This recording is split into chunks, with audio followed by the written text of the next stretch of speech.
Hi, this is Ren. This is Casey. And this is All Walks of Film. So we finally have a more true adaptation of the Spiderwick Chronicles than the Spiderwick Chronicles were. I have no idea of what you mean by that.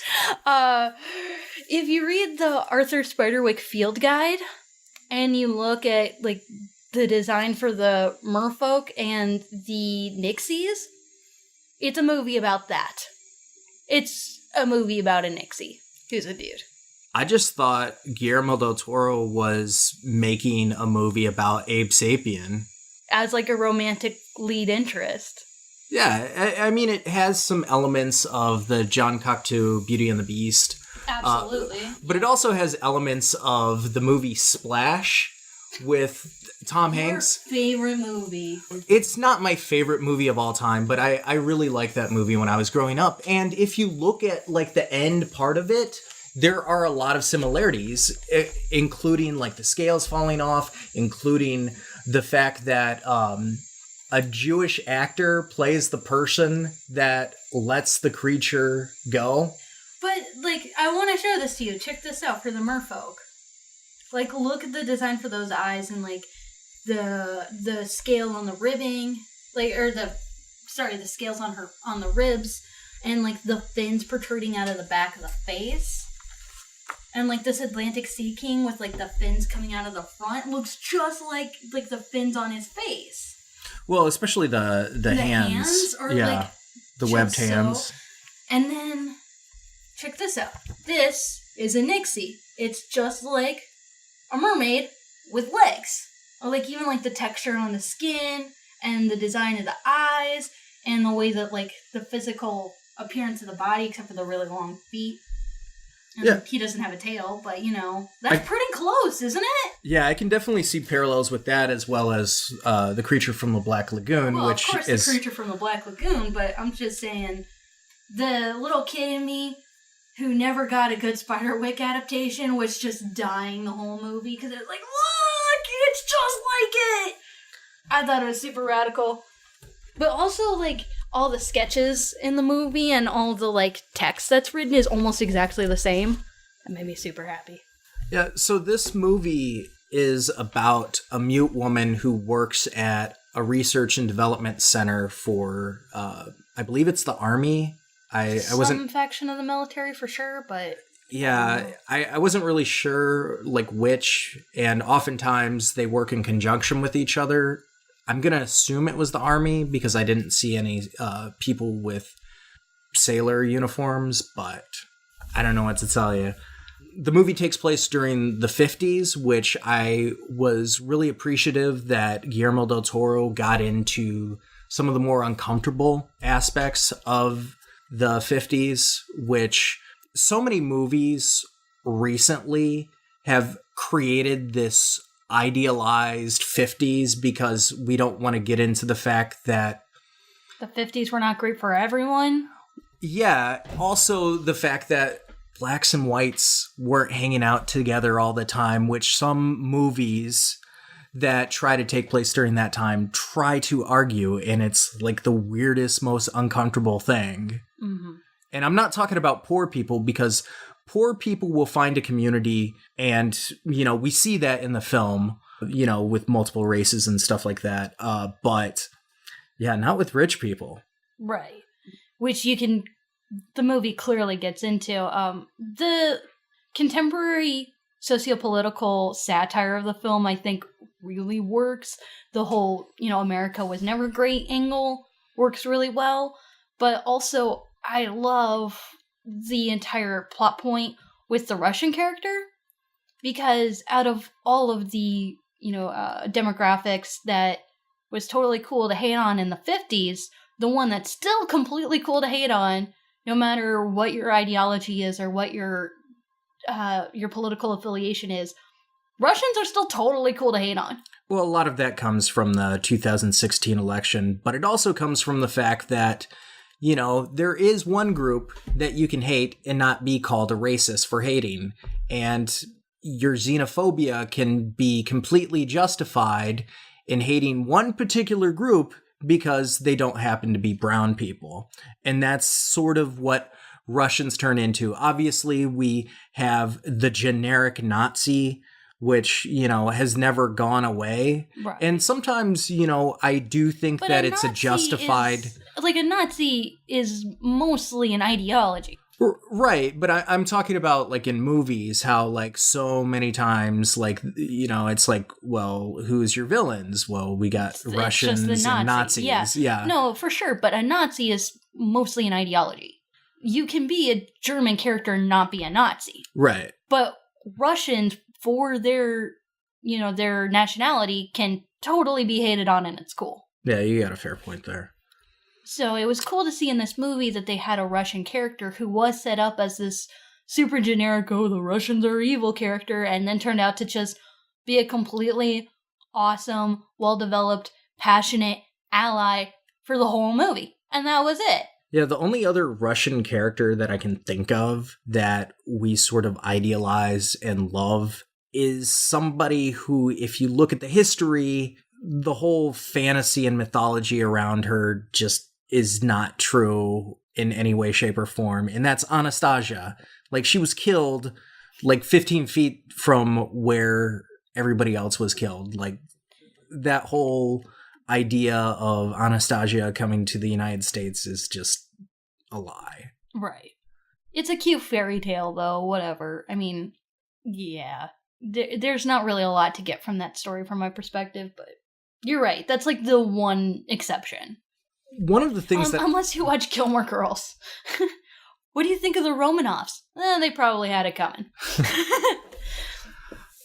One of the things that I really appreciated about this film, on top of that, was how there was so much meat to it as far as, everything with the subtext, the production design had so much to look at, and not just to be period accurate. They actually helped create depth to characters, helped expand the world that we're in, and not just, it's the 50s, so let's, have the soda pops and all that kind of stuff.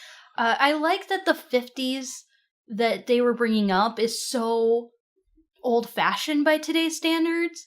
Like, the Jell-O and, like, the Jell-O pies, like, that's just kind of gross. It's not cool. But at the time, that was, like, the way of the future, and it's fun how they're, like, poking fun at what was popular then that we kind of hate now. Yeah, also, I love the dining hall that they had, how their idea of the future were these sort of compartments where different food was stored. I mean, it's not really like a version a locker for your lunch. Yeah, and those still exist today, but like I think that was sort of like this futuristic. But it was gross in the movie. You know what I mean? Yeah. Like, they didn't make that seem attractive or retro. It was just kind of like, ugh. I liked it. But what I also really liked about the world of The Shape of Water is that it was perfectly in the middle of fantasy and reality, where it had just the right amount of suspension of disbelief and just the right amount of, like, concrete, tangible feeling to it. And that everything in the movie was really more dependent on the characters than on the plot. Like, you could say the plot, point by point, and I don't feel like it ruins the movie because it's all about seeing the characters and how they interact with one another and how they grow as people and where it goes from there, and not really just like A happens and then B because of C and, yada yada. Well, yeah, that's one of the things I really enjoyed about the film was the film actually let the characters breathe, which is so often something that we don't get to see in films. Or we either get one or the other. We get a story that completely throws away plot. Maybe not completely. To be like a character study. Yeah, like there are a ton of films. Lady Bird is a great example of that. Great movie, doesn't have a lot of plot. But then you have other movies that are plot heavy. That have like no character to them, like Inception. Right. There's a little bit of a character stuff in Inception. To one person. It's not like a cast of characters, you know what I mean? Yeah, that is a problem that a lot of particularly modern films have. This really does feel like a film that was made 30 years ago, but with today's special effects, which I was digging the hell out of. Me too. I loved it. I also really enjoyed how it was like right in this sweet spot between Delicatessen and Amelie. I don't really like Amelie that much, but I love the shit out of Delicatessen, and it's like right there with like the gore and the really weird ass sexual stuff and the sort of like surrealism and the quirky oddball characteristics of those two movies. I really enjoyed it. As well as the ever so light accordion music playing in the background. Of course, all the like super French music was very Amelie, but I think it worked for the movie. It was. I'm not saying that as a complaint. It worked. Yeah, and sort of the design of the apartment reminded me of different aspects of the apartments in Delicatessen, absolutely. Particularly the guy with the snails, but also Elisa's character reminded me so much of the woman who keeps on trying to kill herself. Yeah. Obviously, she's not as depressing as that character, but she is depressed, and you can see that through her face. And one of the things that I love about mute characters in film, we don't get a lot of them in film, but it's something inherently cinematic, because that way you actually get to experience the movie more visually without having to rely on dialogue at every single moment. Right, and what was super interesting about her character too is they do have signing in the movie, but most of her communication is not through sign language. Most of it is just like through her expression and her, body language, not her actually saying a lot of words. Yeah, and just as a side note, I've had a crush on Sally Hawkins for over a decade now, and it's really good to see her, kind of be recognized as a unconventionally beautiful woman. Absolutely, I was digging the hell out of that. Because she is older, she doesn't look like a supermodel, but she is a gorgeous woman, and she's wonderfully expressive and just the kind of person you just want to be around, Yeah, and it's really interesting that a character so quiet, given the fact that she can't talk, is so engaging. I guess a great parallel, is the Oscar winner last year, Moonlight, had such a fantastic character that barely talked. And I always find it fascinating when filmmakers can do that. Probably a prime example of this is the movie The Piano. Because Holly Hunter, good God, thank God she doesn't talk, because she has like a really thick Southern draw, which would take me out of the movie completely. I don't think that's the reason why she's mute, but it certainly helps. Same thing with Sally Hawkins. Now, I know that she is not a Latina, but given the fact that Guillermo del Toro is Latino, I'm okay with that casting choice to cast a white actress as a Latina. They also... Because there are definitely Latinx people who look white. You don't just like look at Guillermo del Toro, look at any footage or pictures of him. He doesn't look Latino. That doesn't make him any less Latino, obviously. Right, and I'm half Latino and most people don't see it, so I get that. But I appreciate them taking that extra step to not throw me out of the movie. Octavia Spencer, her coworker, was great as Zelda. Zelda Delilah Fuller. Yeah, she was hysterical. I loved it. I loved how completely on board she was for the romance of the movie, because I think everybody was kind of on board with the romance in the movie, despite its very hard R edge that I was digging the shit out of. But it was kind of refreshing to not see her just be like, oh, this is an abomination, oh my God. And so she was just like, but how? And she was kind of just like really absorbed in it. Yeah, that was one of the things I was worried about, because I did hear about that spoiler in the movie that they actually did have sex. And I was okay with it just because it's a movie, get over it. But I also was a little concerned just because, given how certain people respond to movies, particularly. Now, this one's a little bit grosser in a certain sense, but the reaction that a lot of people had watching Splice. Mm-hmm. I remember. That's a completely different kind of thing, you know? Yeah, but I remember I had a chief coming into the berthing, like, while we were watching it, and he walks in, and he's like, "What the hell is going on? He's having sex with the damn alien." It was hilarious. He was from Jamaica. Yeah, it was priceless. Mm-hmm. But I do like how in the movie that does happen, and like there's no way around it. That's what's going on in that scene. But then even afterwards, they double down and they actually have an explanation of how anatomically that works. Yeah. I was loving it. But it also just worked because the characters work really well together. Watching Eliza and... I'm not going to call him the amphibian man. I'm just not going to do that. I mean, in the movie, he's called the Asset, which is a little bit better.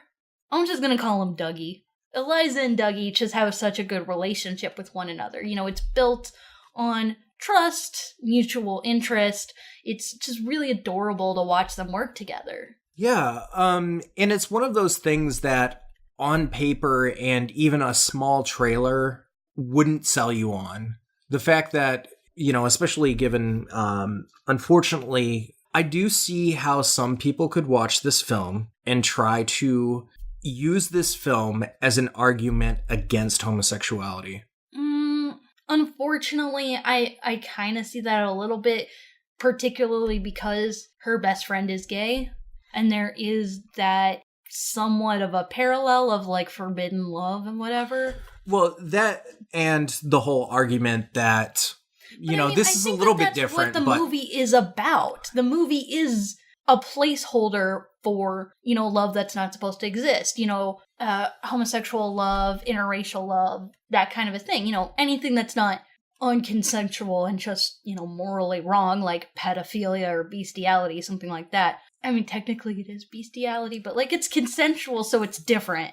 That's the point of the movie. And I don't think people are going to literally make an argument of, well, we can't allow the gays to get married, or else then you're gonna have people fucking fish people. Like, I don't think that's really a lot. Like, well, but there is the argument that, like, we can't allow the gays to get married because, like, what next? People will start marrying their pets and, like... Yeah, but that's already an argument. I don't think this is going to convert more people into that frame of mind. Right.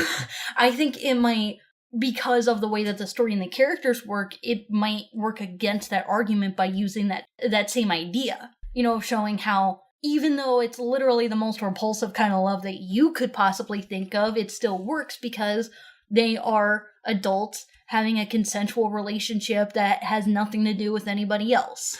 Yeah, you know, at the same time, it gives us a more realistic romance that you could see made out of an Alien movie. Because, like, 90% of Alien movies, like, anytime there's, like, a romance, the alien just looks human. Like, you know, maybe they might have... Like, Earth Girls Are Easy. It's not like she was digging them when they were, you know, when Jeff Goldblum was a blue ape dude. Yeah, but, like, taking that and, you know, if there are two consensual beings, because I don't think I can call him an adult, but I guess I could. But, you know, taking two consensual beings that, you know, are of an age, well, I don't know what his age is, but of maturity, I think that it presents love in a way that I have not seen portrayed in films before. I've seen it kind of touch,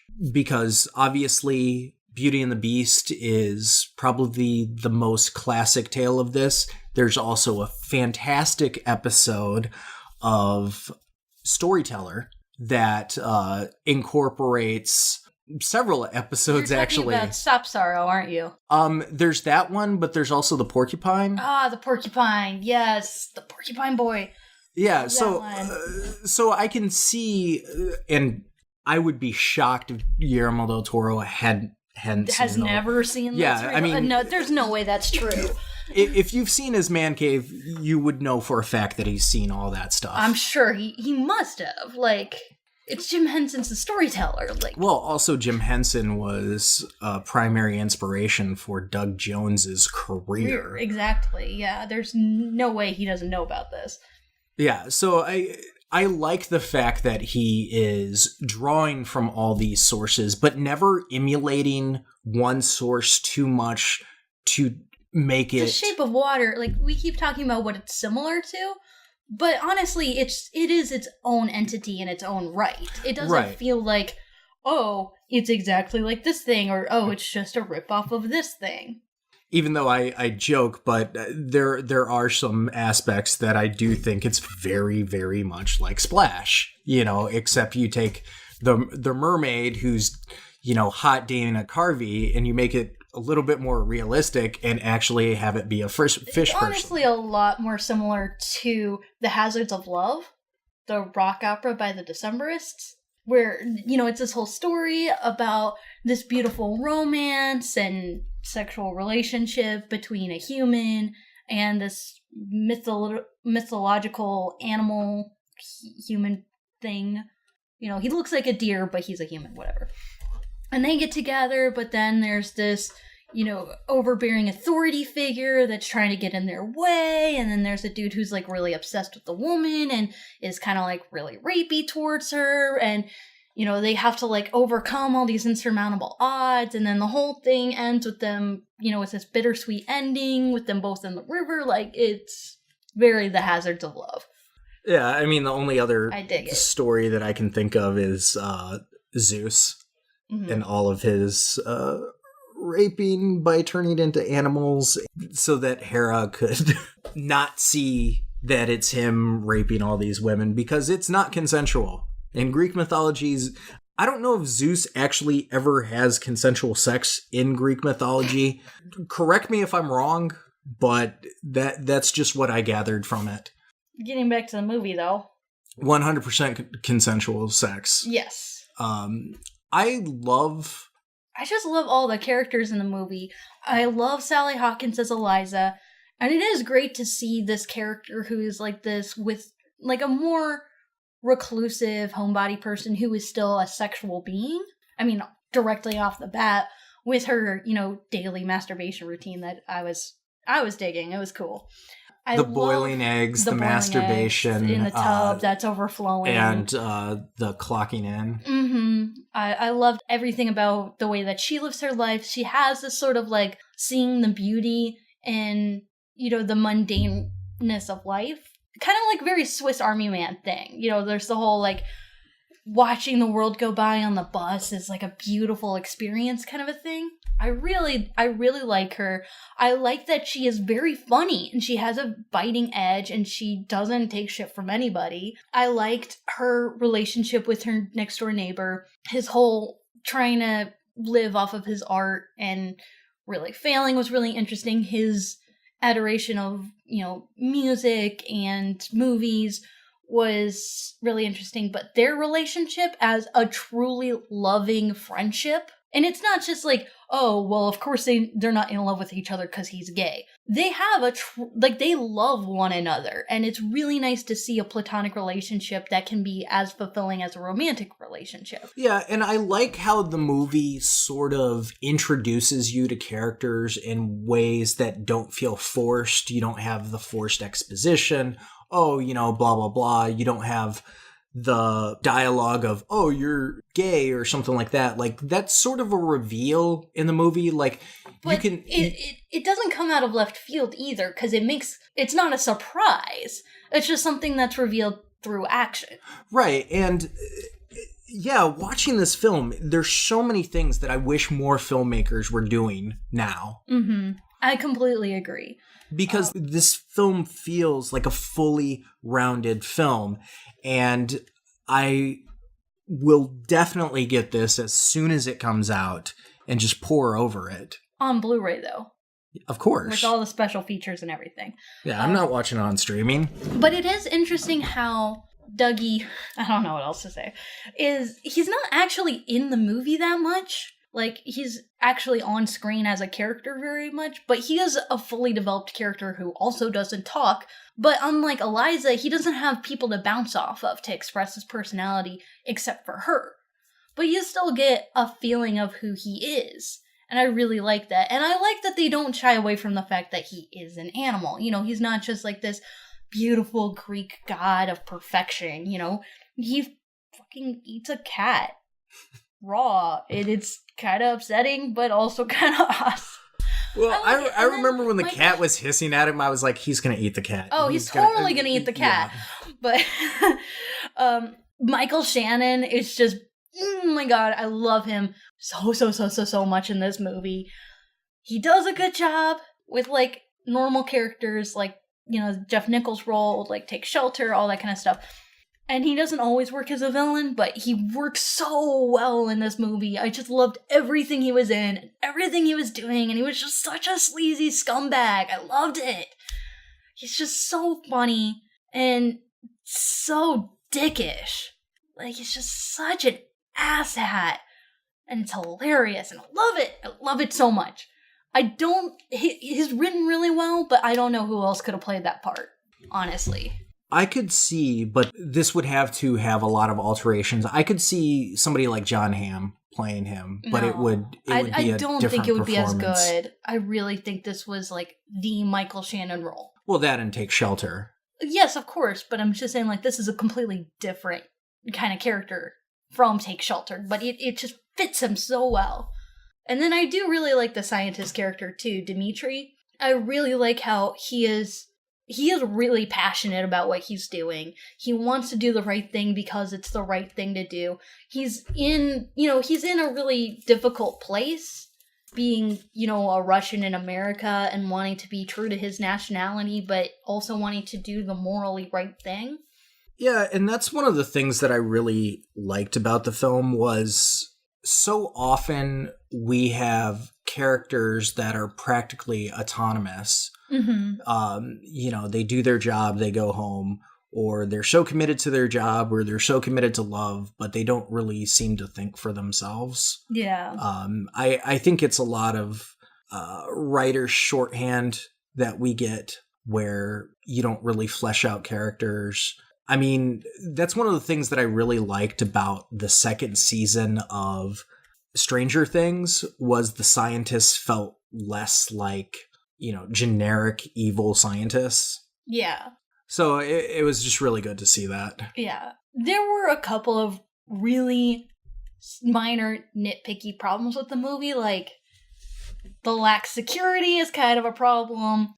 The fact that Dimitri really couldn't have just, like, snuck in the lab and watched her from the shadows doesn't make any sense, because the next time we see somebody try to come into the lab, like, it's really loud and she knows they're there and she has time to hide. Like, whatever. It doesn't matter, because everything about the movie is just really well developed and concrete, and it's just such a beautiful story, and everything works so well in the movie. It envelops you and it just puts you in, like, this wonderful frame of mind, but it doesn't shy away from harsh realities, you know? Like, it reminded me a lot of The Artist in how much it was really reveling in how wonderful the world is, but also in, like, how fucked up the world is.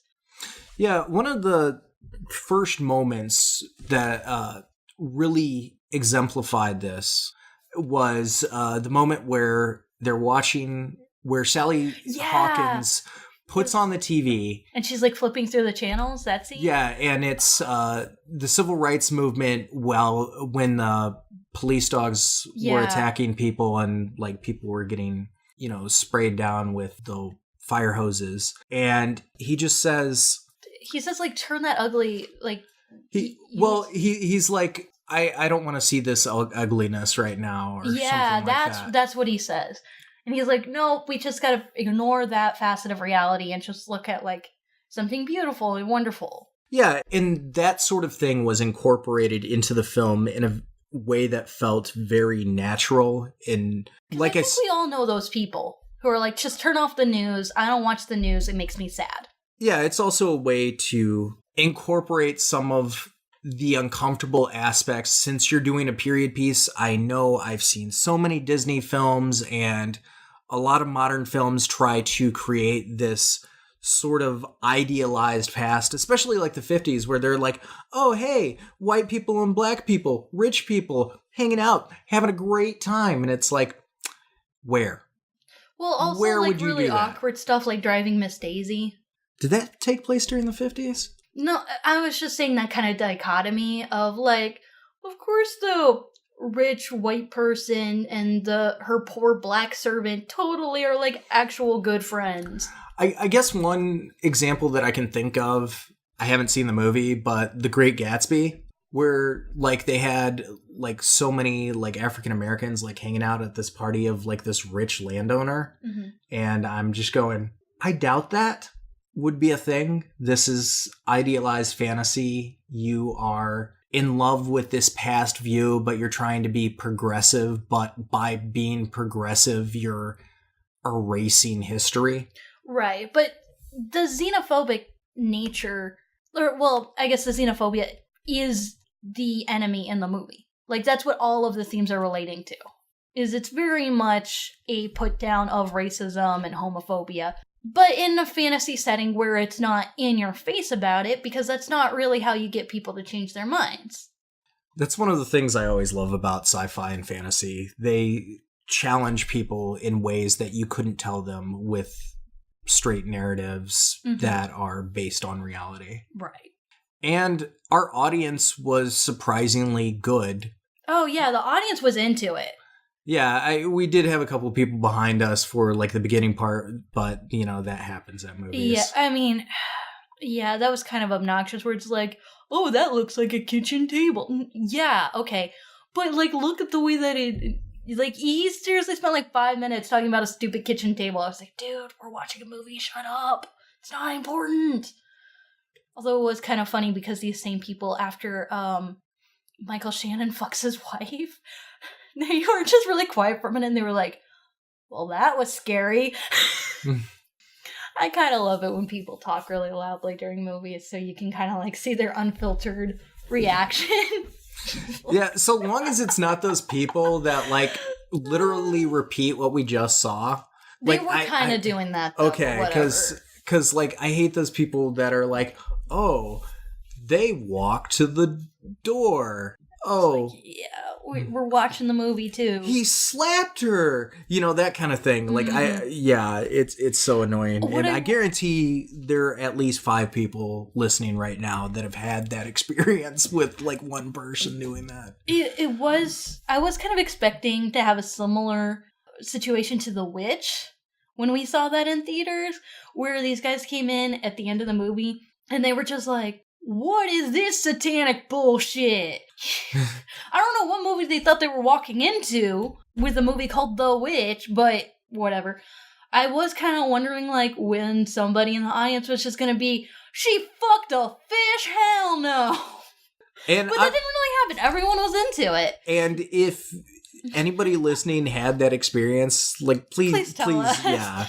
Because I'm sure that they're going to be those reactions, or like people that just walk out of the theater when that happens. Mm-hmm.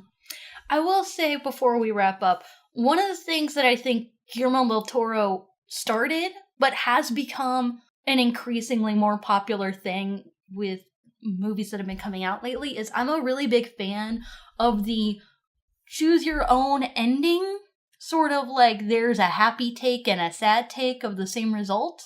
And this movie definitely had that, but I really kind of like every version that has that, where it has sort of a seemingly happy ending, but there is like the undercurrent of the true tragedy of the situation. Get Out definitely is not a happy ending. Because there's no way he got away with that shit. Especially if you look at the original ending. Well, the original ending, but also everything in the movie indicates that he does not get away, you know? But they end right before that happened, so the people who need the happy ending can have it, and the people who want to think about it a little bit more critically can be like, oh, shit, you know. I really enjoy that, because that's more true to what life feels like. You don't have a happy ending or a sad ending unless, like, it's literally the ending of your life. You know, life goes on. So I kind of like this. You don't really know which direction which direction the story takes afterwards. I like that. And she got gills. But is that true? Because that's her neighbor talking about what he hopes happens. That's more of like a fantasy, kind of like the dream at the end of Pan's Labyrinth. I hope that maybe somehow magically they ended up living happily ever after, but all we actually see is she's dead. Like, damn, I did not even think of it like that. Well, because I do like the fact that the scars on her neck look like gills, but that's really just a coincidence. That's what I like about the movie. You have, the happy ending interpretation, and you have the tragic ending interpretation, and like in a movie like this, I don't think either one is right or wrong. Well, yeah, you could say the same thing about Pan's Labyrinth. Exactly. Which, yeah. Was it a happy ending or was it a fantasy that ended with her dying and that's a true tragic ending? I think they're both correct. It just kind of depends on your interpretation. And I really like that. I've always seen Pan's Labyrinth is, she created this fantasy to get outside of the harsh reality of her life. Mm-hmm.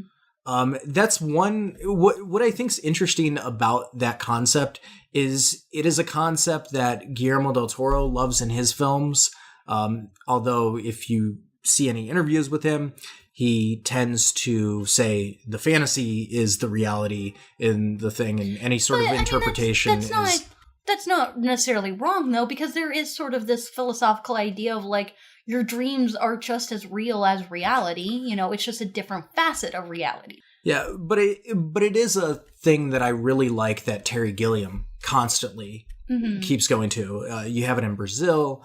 You have it in The Adventures of Barry Munchausen. You have it in several things that he's done, and The Fisher King is another great example.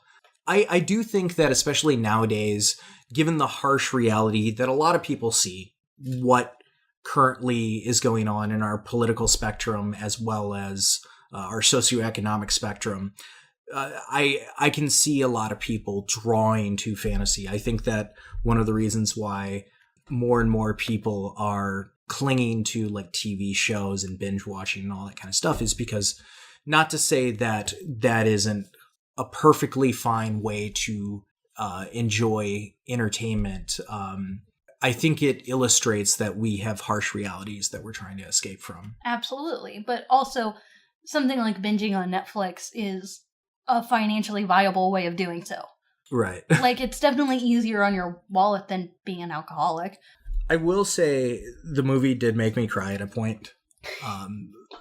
You are such a sap.